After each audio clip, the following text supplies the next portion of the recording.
परिमेय और अपरिमेय संख्याओं में अगर हम संक्रियाओं की बात करें, ठीक है, जिसमें हम संक्रिया कौन कौन सी पढ़ते हैं, जोड़ना, घटाना, गुणा और भाग। तो यदि हम परिमेय संख्याओं के बीच में इन चारों संक्रियाओं को करते हैं, ठीक है, परिमेय संख्याओं में अगर हम इन चारों में से कोई सा भी संक्रिया करते हैं तो हमें एक परिमेय संख्या ही मिलती है।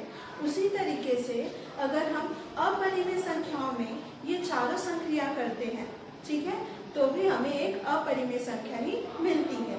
एक और बात है कि जब हम अपरिमेय संख्या में कोई सा भी परिमेय संख्या जोड़े, घटाए, गुणा करें या भाग करते हैं तो भी हमें एक अपरिमेय संख्या ही मिलती है। ठीक है, एक बार फिर से रिपीट करती हूँ, अगर परिमेय संख्याओं में हम कोई सा भी संक्रिया जैसे जोड़ना, घटाना, गुणा या भाग करते हैं तो हमें एक परिमेय संख्या ही मिलती है। किंतु अगर हम अपरिमेय संख्या की बात करते हैं तो अपरिमेय संख्या में हम किसी परिमेय संख्या को जोड़ दे, घटा दे, गुणा कर दे या भाग कर देंगे तो भी हमें एक अपरिमेय संख्या ही मिलती है। ठीक है, अपरिमेय संख्या में कोई भी संक्रिया करते हैं जिसमें हम परिमेय संख्या को जोड़े, घटाए, गुणा करें या भाग करें तो भी हमें क्या मिलेगा, एक अपरिमेय संख्या ही मिलेगा। ठीक है ना। परिमेय संख्याओं पर संक्रियाएं देख लेते हैं। जैसे मैंने यहाँ पे दो परिमेय संख्या ले ली, 2/3 और 7/4। इनके बीच में संक्रिया कौन कौन सी होती है, जोड़ना, घटाना, गुणा, भाग। तो मैं सब में एक एक देख लेती हूँ। जैसे हम पहला देख लेते हैं योग करके जोड़ना। तो हम जब जोड़ते हैं तो हमें क्या मिलेगा, 2/3 प्लस करेंगे कितने से, 7/4 से, यही करेंगे। तो इसके हर को हमें पहले बराबर करना पड़ेगा तभी इसके अंश को हम जोड़ सकते हैं। तो 3 और 4 का लसा कितना आ जाएगा, 12।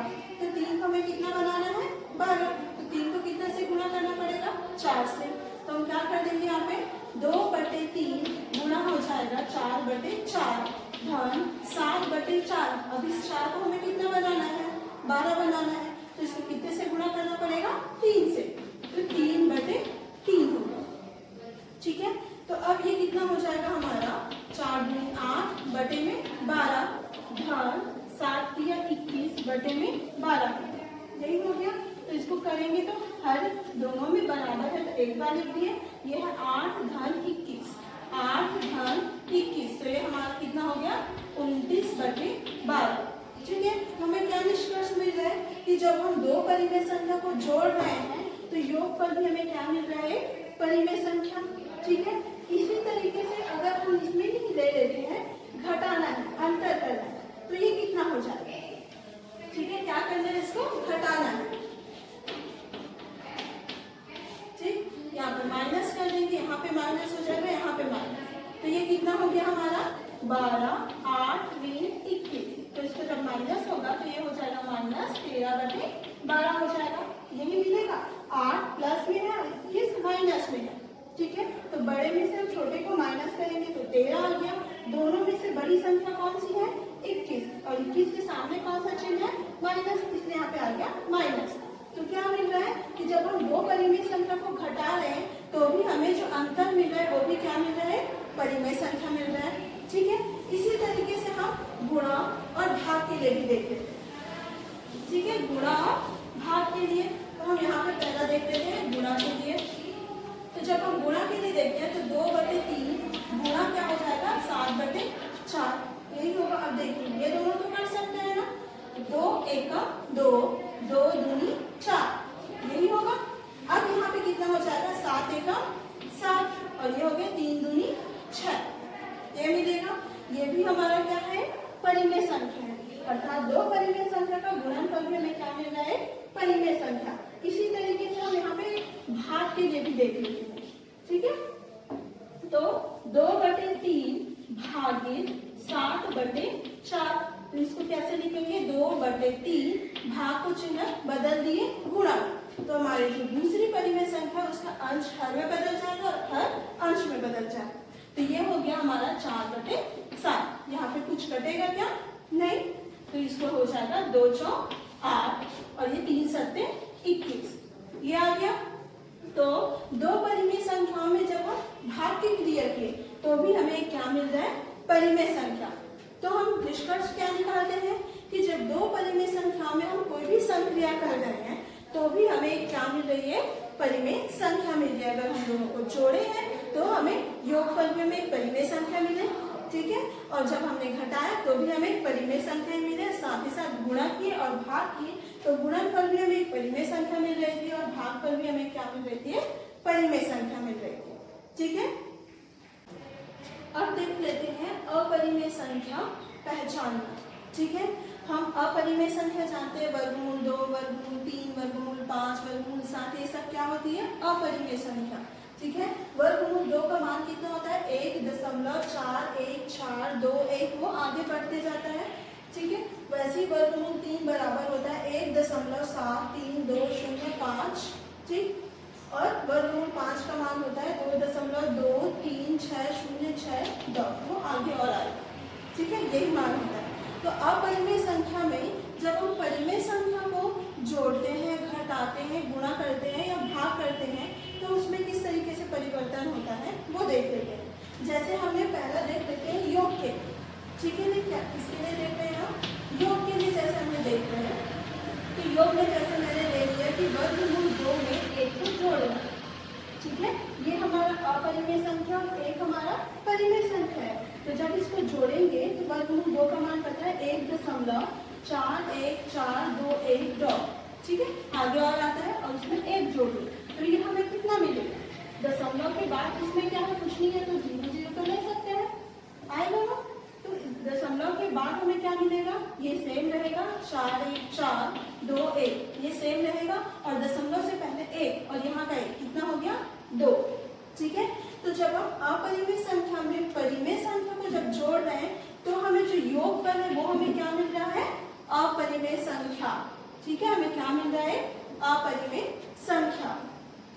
वैसे ही जब हम अंतर के लिए देख लेते हैं, अंतर में क्या होगा, जैसे हमने कोई दूसरी संख्या ले ली है, जैसे हमने वर्गमूल 5 ले, ठीक है, उसमें किसी परिमेय संख्या जैसे ले लिए तो वो हमने माइनस करना है, तब ये कितना हो जाएगा, इसका मान हमें पता है कितना होता है 2.23606, माइनस करना है 2, तो इसके बाद कुछ नहीं है तो यहाँ पे भी हम 0 0 ले सकते हैं, तो ये हो गया दशमलव के बाद की संख्या हमारे पास, ये सेम रहेगी 23606, ये आगे और आए, ठीक है। और दशमलव से पहले 2 और ये 2 माइनस कर लेंगे तो कितना आएगा 0, ठीक है। ये भी तो हमारा अशांत और अनावर्ती है, मतलब अपरिमेय संख्या है।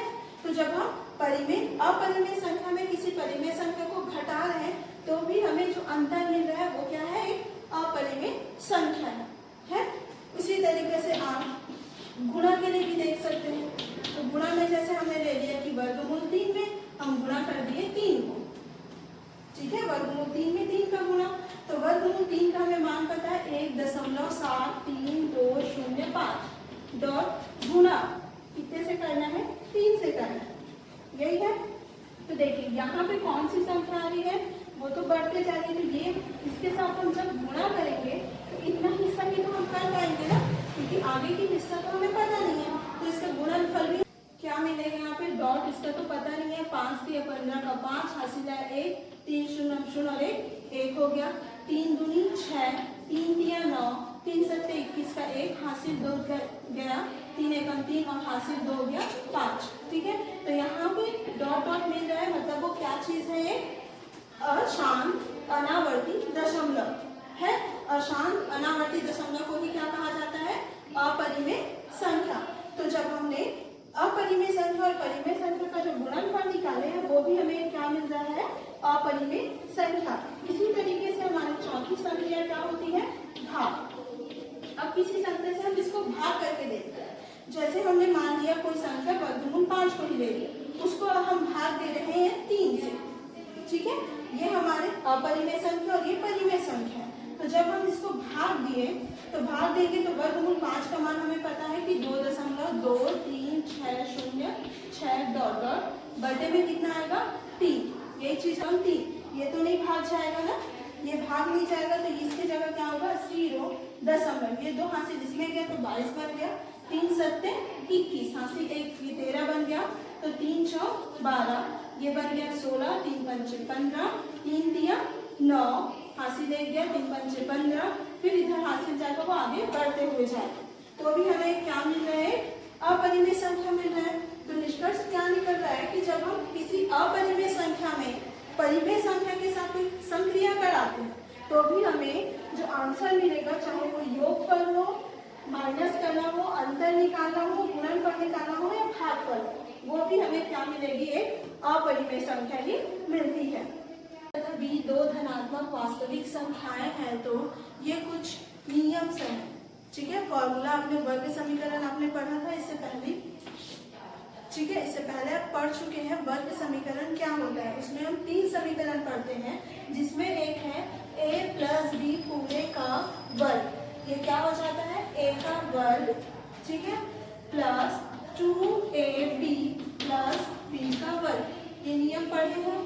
साथ ही साथ जो माइनस रहता है a माइनस बी पूरे का वर्ग बराबर क्या हो जाता है, a का वर्ग माइनस 2ab प्लस b का वर्ग, ठीक है। और तीसरा क्या है हमारा, a माइनस बी एक कोष्टक में रहेगा और दूसरा कोष्टक में a प्लस b बराबर क्या हो जाता है, a square minus b square, ठीक है। ये वर्ग समीकरण पहले भी पढ़ चुके हैं। a प्लस बी पूरे का स्क्वायर बराबर क्या होता है, a square plus 2ab plus b square, और a माइनस b का होल स्क्वायर क्या हो जाता है, a square minus 2ab plus b square, और तीसरा है a minus b a plus b, ये क्या हो जाता है, a square minus b square, ये 8वीं में पढ़ चुके हैं, ठीक है। अब इसी तरीके से हमें वर्गमूल में देखना है। तो क्या चीज दिया गया है, जैसे यहाँ पे है a वर्गमूल b प्लस c वर्गमूल b है बराबर, तो यहाँ पे क्या है, देखिए वर्गमूल b और यहाँ पे वर्गमूल b, दोनों में ऊपर c है, कॉमन है, तो उसको कॉमन निकाल दिए, तो हमारे पास क्या बचा, a प्लस c, ठीक है। तो ब्रैकेट में लिख दिए a प्लस c और ब्रैकेट के बाहर आ गया वर्गमूल b, ठीक है। और दूसरा क्या है, a वर्गमूल b माइनस c वर्गमूल b है, यहाँ पे भी सेम है, यहाँ पे प्लस दिया था, उसी को यहाँ पे माइनस में कर दिए हैं, तो दोनों में b कॉमन निकल जाएगा, तो कोष्टक में क्या बचा, a माइनस c। वैसे ही तीसरा वर्गमूल a और वर्गमूल b दोनों वर्गमूल में है और बीच में कुछ नहीं दिया है, मतलब हम क्या लेके चलते हैं, वहाँ क्या है, गुणा में है, तो इसको एक साथ लिख देंगे, तो ये एक ही वर्गमूल में लिख देंगे a b, मतलब a गुणा b, ठीक है ना। वर्गमूल a गुणा वर्गमूल b बराबर आ गया वर्गमूल के अंदर में a गुणा b। चौथा में है वर्गमूल a बटे में है वर्गमूल b, ठीक है, दोनों वर्गमूल में है, भागित में है, तो दोनों को एक ही वर्गमूल के अंदर लिख दिए, तो पूरा वर्गमूल लिख दिए, उसमें a बटे b, ठीक। फिर है वर्गमूल a प्लस वर्गमूल b गुणा करना है वर्गमूल c प्लस वर्गमूल d, ठीक है। तो इसमें क्या करते हैं कि a का गुणा इन दोनों के साथ कर देना है, फिर प्लस b का गुणा इन दोनों के साथ करेंगे, ठीक है। फिर जब कोष्टक हल करेंगे तो हमें क्या मिलेगा, वर्गमूल के अंदर ac प्लस वर्गमूल के अंदर में ad प्लस वर्गमूल bc प्लस वर्गमूल bd, ठीक है। जब आप a का गुणा इसके साथ करोगे, फिर b का गुणा इसके साथ करोगे, जब कोष्टक हल करेंगे तो हमें यही चीज मिलेगी। उसके बाद है वर्गमूल a प्लस वर्गमूल b, एक कोष्टक में आ गया, दूसरा में वर्गमूल a माइनस वर्गमूल b, ठीक है। क्या है, एक बार प्लस में और एक बार माइनस में है, वर्ग समीकरण ही है, जैसे a माइनस बी होता है a प्लस बी होता है, तो उसको क्या लिखते हैं, a square minus B square. यही चीज यहाँ पे है, जब हम वर्गमूल a का स्क्वायर लिखेंगे, जब हम वर्गमूल a का स्क्वायर लिखेंगे फिर माइनस वर्गमूल b का स्क्वायर आएगा, यही चीज आएगा, फिर ये दोनों वर्ग और वर्गमूल कैंसिल हो जाएगा, वर्ग वर्गमूल कैंसिल हो जाएगा, तो क्या बचेगा, a माइनस b, ये वही चीज है, ठीक है। नेक्स्ट है a प्लस वर्गमूल b और दूसरा में है a माइनस वर्गमूल b, वर्ग समीकरण का तीसरा ही फॉर्मूला है यहाँ पे, तो a स्क्वायर माइनस हो जाएगा वर्गमूल b का स्क्वायर, जहाँ पे वर्ग और वर्गमूल कट जाएगा तो हमें क्या मिलेगा, a square minus b square. यही सारे नियम हमारे नेक्स्ट जो प्रश्नावली है 2.2 उसमें यूज करेंगे, ठीक है। आपने इससे पहले देखा कुछ नियम, ठीक है ना। अब यहाँ पे देखिए क्या दिया गया है, 7 वर्गमूल 3 धन 11 वर्गमूल 3, यहाँ पे वर्गमूल 3 दोनों में आया है, तो हम क्या करेंगे, वर्गमूल 3 को कॉमन निकाल दिए, तो जब हम जैसे यहाँ पे वर्गमूल 3 को कॉमन निकाल दिए तो हमारे पास क्या क्या बचा है, यहाँ पे 7 बचा प्लस 11, ठीक है। तो 7 प्लस 11 कितना हो गया हमारा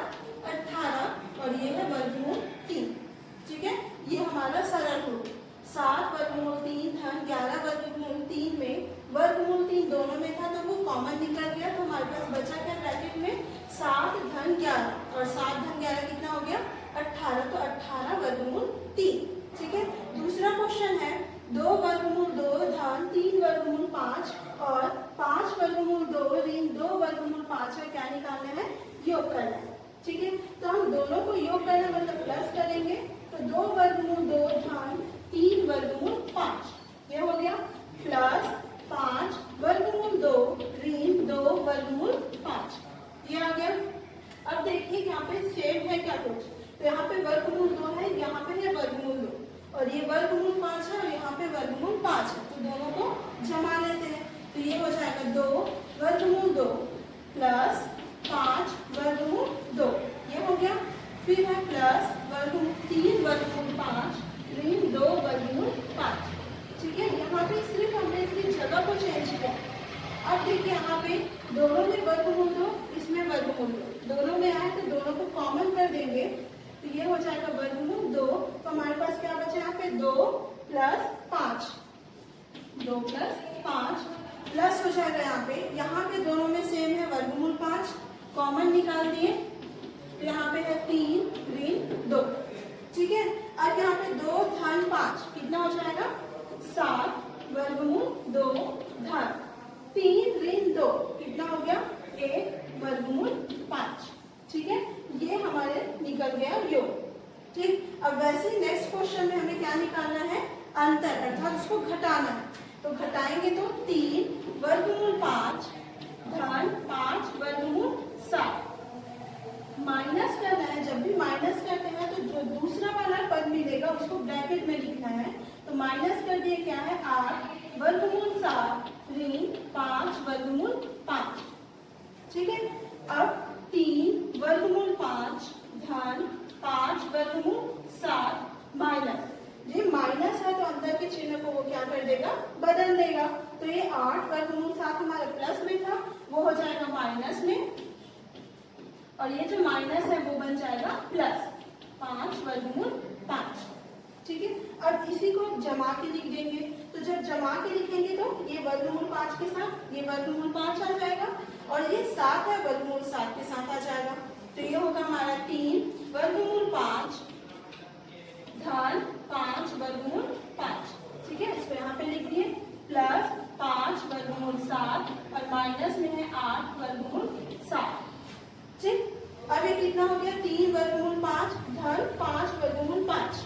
ठीक है, अब देखिए यहाँ पे दोनों में वर्गमूल 5 है, उसको कॉमन निकाल देंगे, तो यहाँ पे मिलेगा हमें 3 धन 5, ये ब्रैकेट में मिलेगा वर्गमूल 5, ये आ गया।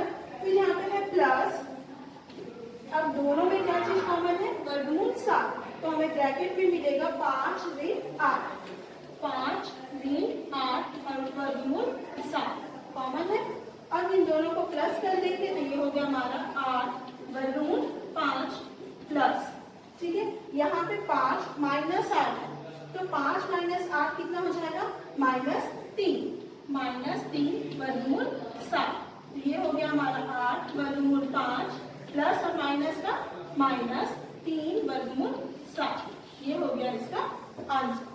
ठीक, सरल कीजिए। नेक्स्ट क्वेश्चन है, इसमें पहला है एक ब्रैकेट में दिया गया है 2 धन वर्गमूल 3 और दूसरे ब्रैकेट में है 2 ऋण वर्गमूल 3। वर्ग समीकरण में हमने 3 फॉर्मूला पढ़ा है, उसमें से एक है इसमें a धन b और दूसरे ब्रैकेट में था a ऋण b। ठीक है, फॉर्मूला है a धन b और दूसरे ब्रैकेट में a ऋण b, ये क्या हो जाता है a स्क्वायर ऋण b स्क्वायर, वर्ग समीकरण का ये समीकरण है।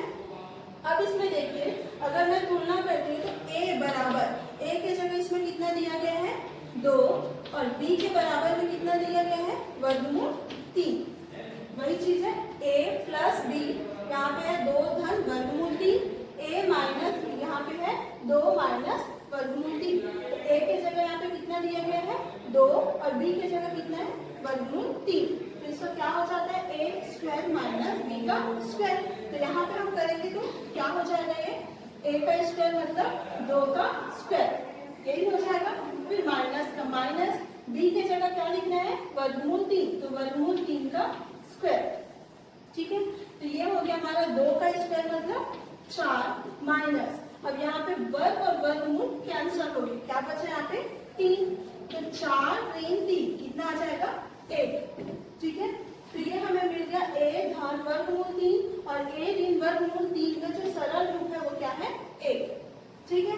दूसरा इसमें है वर्गमूल 7 ऋण वर्गमूल 3 का स्क्वायर, ठीक है। वर्ग समीकरण का फॉर्मूला क्या है, ऐसे a माइनस बी का होल स्क्वायर बराबर क्या हो जाता है a square minus 2ab plus b का स्क्वायर, ठीक है। अब इसके साथ तुलना करके देखते हैं, तो a के जगह में क्या दिया गया है वर्गमूल 7 और b के जगह में क्या है वर्गमूल 3, ठीक है। इसी में हम मान रख देंगे, तो वर्गमूल 7 ऋण वर्गमूल 3 का होल स्क्वायर बराबर क्या हो जाएगा a का स्क्वायर, a के जगह में वर्गमूल 7, तो वर्गमूल 7 का स्क्वायर, फिर माइनस 2, a की जगह कितना लिखना है हमें, a के जगह में वर्गमूल 7, ठीक है। और b के जगह में हमें कितना लिखना है वर्गमूल 3, प्लस कुछ नहीं है तो वहां पे गुणा लिखते हैं, प्लस b के जगह में क्या लिखना है वर्गमूल 3, तो वर्गमूल 3 का स्क्वायर, ठीक है। अब ये कितना हो गया, वर्ग और वर्गमूल कैंसिल हो जाएगा, तो क्या है यहाँ पे 7 माइनस 2, ये दोनों वर्गमूल के अंदर में, तो इन दोनों का गुणा हो जाएगा, तो कितना हो जाएगा वर्गमूल 21 धन वर्ग और वर्गमूल यहाँ से कैंसिल हो गया, क्या बचा वहां पे 3, कितना हो गया। अब देखिए ये वर्गमूल वाला है, ये तो पूर्ण संख्या है, इन दोनों को क्या कर देना है जोड़ देंगे, दोनों प्लस में और दोनों जुड़ जाएगा, तो कितना हो गया 10, तो यहाँ 7 धन 3 इसको हम यहाँ पे लिखें माइनस 2 वर्गमूल 21, तो ये बन गया हमारा 10 ऋण 2 वर्गमूल 21, ठीक है।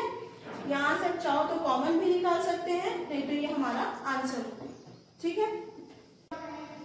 अगला हर का परिमेयीकरण करना, जहाँ पे हम उदाहरण नंबर 7 को देखते हैं, 1 बटे में है 4 ऋण वर्गमूल 7, तो परिमेयीकरण करना क्या होता है, जो हमारे पास परिमेय संख्या दिया गया है, जैसे ये हमारा परिमेय संख्या बटे के रूप में, मतलब वो परिमेय संख्या है, तो इसके जो हर में जो संख्या दी गई है उसी का अंश और हर में गुणा कर देते हैं, ठीक है। अगर वो एक पद में है, जैसे कि हमारे पास ये प्रश्नावली का क्वेश्चन ले, तो इसमें हर में एक ही पद है, और इसमें जब ले रहे हैं तो हर में कितने पद है, यहाँ पे 2 पद है, तो जब हम हर में एक ही पद रहता है तो इसका हम ऊपर नीचे गुणा कर देंगे। अगर 2 पद है तो भी हमें ऊपर नीचे ही गुणा करना है, मतलब इसके अंश और हर से ही गुणा करेंगे, लेकिन इसमें क्या कर देते हैं चिन्ह को बदल देते हैं, ठीक है। पहले एक पद वाले क्वेश्चन को देख लेते हैं, जैसे हमें इसमें हर का परिमेयीकरण करना है, यहाँ पे आप लिखिएगा हर का